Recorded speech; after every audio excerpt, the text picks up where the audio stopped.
ሰላም ጤና ይስጥልኝ። ወቅታዊ እውነታዎችን የምናደርስበት የፈጠነ ሚዲያ ሰዓታችን ተጀምሯል።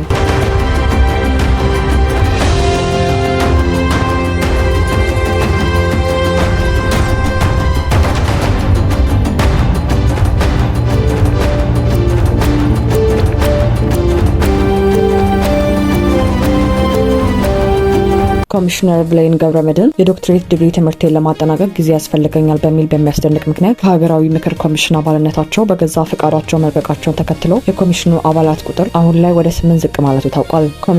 ኮሚሽኑ ዋናውን የምክክር ጉባኤ መጀመሩን ይፋ ባደረገባቸው የቅርብ ጊዜ መርሃ ግብሮችና የቅድመ ዝግጅት ስራዎች ላይ በተደጋጋሚ ሳይገቱ መቅረታቸው የተረጋገጠ ሲሆን ስንብታቸውን በይፋ ተረጋግጧል። ይህ የኮሚሽነር ብሌንን ድንገተኛ ስንብት ተከትሎ የኮሚሽኑ ግልጽነትና ተቋሚ አሰራር ላይ በአሁኑ ሰዓት ከፖለቲካ ተንታኞችና ከህዝብ ጠንካራ ትችቶች የተነሱ ይገኛሉ። ኮሚሽኑ ከዚህ ቀደም በገዛ ፈቃዳቸው የለቀቁትን ታዋቂውን ዲፕሎማት የዶክተር ተገኝ ወርቅ ጌጡንና በተመሳሳይ ሁኔታ በሞት የተለዩትን የተከበሩትን አቶ ዘገየ አስፋውን መጓደል ለህዝብ በይፋ ሳያሳውቁ ማለፉ ይታወሳል። አሁንም በኮሚሽነር ብሌን መልቀቅ ላይ ያንኑ የድሮ ልማድን በመድገም ዝምታን መምረጡ ተቋማዊ ግልጽነቱን ፉኛ ጥያቄ ውስጥ ጥሎታል። በማቋቋሚያ አዋጅ ቁጥር 1265/2014 መሰረት በኮሚሽነሮቹ መካከል መጓደል በሚኖርበት ጊዜ በህዝብ ተወካዮች ምክር ቤት አዲስ ሿሚ ሊተካላቸው እንደሚገባ በግልጽ ተደንግጓል። ነገር ግን ኮሚሽኑ ይህንን ህጋዊ አሰራር ወደ ጎን በመተው ለፓርላማው ተተኪዎችን እንዲሾሙለት ሳይጠይቅ በቀሪዎቹ 8 አባላት ብቻ ጉዞውን ለመቀጠል ወስኗል። ይህ አካሄድ ራሱ ተቋሙ የተቋቋመበትን አዋጅ በቀጥታ የጣሰ መሆኑን የህግ ባለሙያዎች እየገለጹ ይገኛሉ። ይህ ኮሚሽን በተቀመጠለት ባለ 3 ዓመት ጊዜ ውስጥ የተሰጠውን ታላቅ ሀገራዊ ኃላፊነት ማጠናቀቅ አቅቶት የስራ ጊዜው በፓርላማ ለ2 ጊዜያት ያህል የተራዘመለት መሆኑን ነው። ታዲያ ይህ ኮሚሽን የውስጥ አሰራር ክፍተቶችን ሳይፈታ የአባላት መጓደል ሳይሞላና በህግ ጥሰት ውስጥ ሆኖ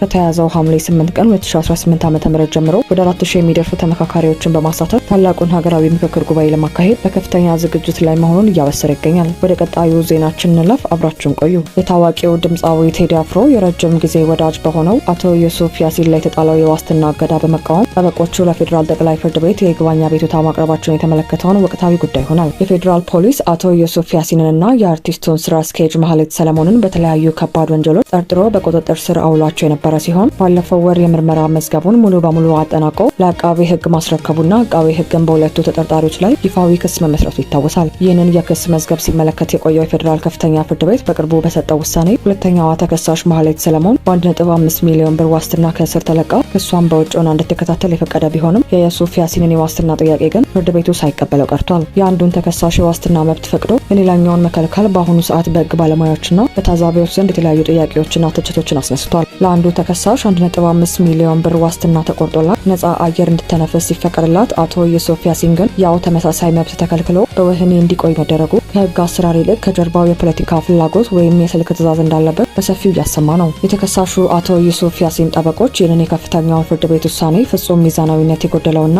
የደንበኛቸውን ህጋዊ መብት የጣሰ መሆኑ በመጥቀስ በትናንትናው ዕለት ጉዳዩ ለፌዴራል ጠቅላይ ፍርድ ቤት በይግባኝ መልክ አቅርበዋል። ጠበቆቹ ባስገቡት አቤቱታ ደንበኛቸው ጥፋተኝነቱን በህግ ፊት በምስክር እስካላረጋገጠ ድረስ በውጭ ሆኖ የመከራከር መብቱ ሊከበርለት እንደሚገባ በጽኑ ተከራክረዋል። ይህ የዩሱፍ ያሲን የይግባኝ አቤቱታ የቀረበለት የፌዴራል ጠቅላይ ፍርድ ቤት ሁለተኛ ወንጀል ችሎትም የቀረበው አቤቱታ የይግባኝ ክርክር ለማስጀመር ያስቀድማል ወይስ አያስቀድምም የሚለውን ነጥብ መርምሮ ውሳኔ ለመስጠት ለፊታችን ሐምሌ 16 ቀን ተለዋጭ ቀጠሮ ሰጥቷል። በአሁኑ ወቅት በአቃቤ ህግ የተመሰረተው ክስ ይዘትና የፍርድ ቤቱ የዋስትና አሰጣጥ አካሄድ ከፍተኛ የህዝብ ትኩረትን የሳበ ሲሆን የጠቅላይ ፍርድ ቤቱ የሐምሌ 16 ውሳኔ የዩሱፍን ቀጣይ የህግ ጣፋንታ የሚወስን በመሆኑ በጉጉት እየተጠበቀ ይገኛል። ታዋቂ ግለሰቦችን ወይም ከታዋቂ ሰዎች ጋር የቅርብ ቁርኝነት ያላቸውን ሰዎች በዚህ መልኩ ማዋከብን እንደ ስራ የያዙት ይመስላል። የድምፃዊ ቴዲ አፍሮ የረጅም ጊዜ ወዳጅ መሆኑ በራሱ በእኛ ሀገር ውስጥ ዋስትና የሚያስከለክል የወንጀል አይነት ሆኗል እንዴ የሚል ጥያቄ በብዙዎች ዘንድ የተነሳ ነው። ፍርድ ቤቶች ራሳቸውን ከፖለቲካ ተጽዕኖ ነጻ አድርገው ህግን ብቻ ካላከበሩ ህዝቡ በፍትህ ስርዓቱ ላይ ያለው አመኔታ ሙሉ በሙሉ መሟጠጡ አይቀሬ ነው። የፊታችን ሐምሌ 16 ቀን ጠቅላይ ፍርድ ቤቱ የበታች ፍርድ ቤቱን የተዛባ ውሳኔ ያርማል ወይንስ ልክ እንደተለመደው የበላይ አካልን ፍላጎት አስከብሮ ይግባኙን ውድቅ ያደርገዋል የሚለው ነጥብ የኢትዮጵያን የፍትህ ተቋማት ነጻነት በድጋሚ የሚመዝን ይሆናል። ውድ የፈጠነ ሚዲያ ተከታታዮች ለዛሬ የያዝናቸው መረጃዎች እነዚህን ይመስሉ ነበር። ቻናላችንን ሰብስክራይብ ማድረግ እንዳትረሱ።